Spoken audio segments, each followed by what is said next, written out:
We used to sing a hymn when I was a little boy, and I'm glad we sang hymns and not so many choruses. He was not willing that any should perish.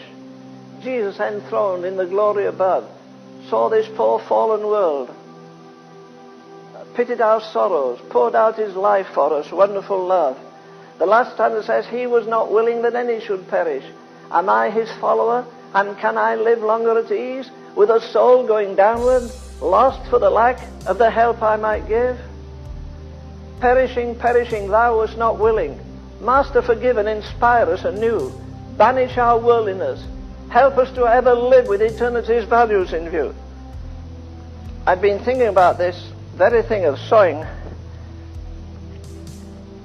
and a friend wrote me a note today. It came, and it just put in, Satan seems to do his most critical work when men are asleep.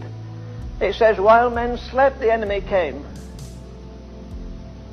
People say sometimes, are you critical? I said, no, I'm a watchman. The watchman's on the wall higher than this, and he doesn't have a bullhorn. He doesn't have a mic. He stands there day and then he shifts for the night shift. He's on the wall maybe 40 or 50 feet high, and he hollers to a man like that, little guy, and he says, the enemy, the enemy. And he in turn shouts to the next man, who shouts to the next man, who shouts to the next man. You know, we read the Bible as though everything was electrified in those days. It was all hard work. And they couldn't sleep. Napoleon was one of the greatest military strategists in history. People still study his military strategy. He appointed some men who were supposed to be the cream of the crop in his army, lieutenants and captains and majors, to go on night duty.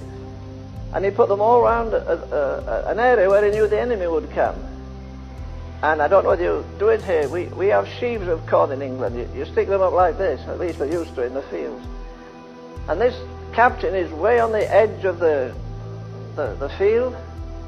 The night was cold. He got cold, so he propped his gun up against the sheaves, and he slipped in, pulled his big coat round him, and fell asleep.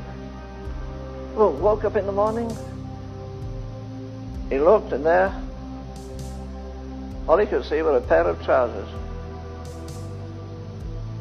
He crawled out at the other end and looked up, and Napoleon saluted him and said, now what?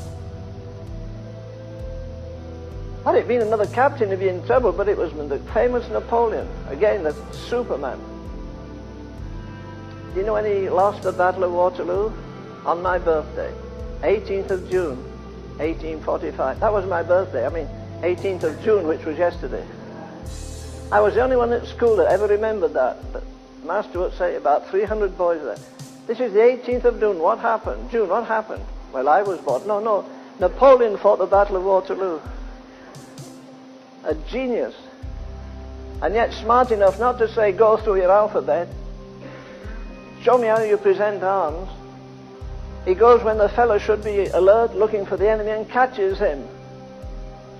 You know, God Almighty isn't going to judge us merely by the Bible verses we know. The trouble again is we're living in a generation that's filled with apostates. All of us know to live better than we're living. We know to pray better than we're praying. We know to sacrifice better than we're sacrificing.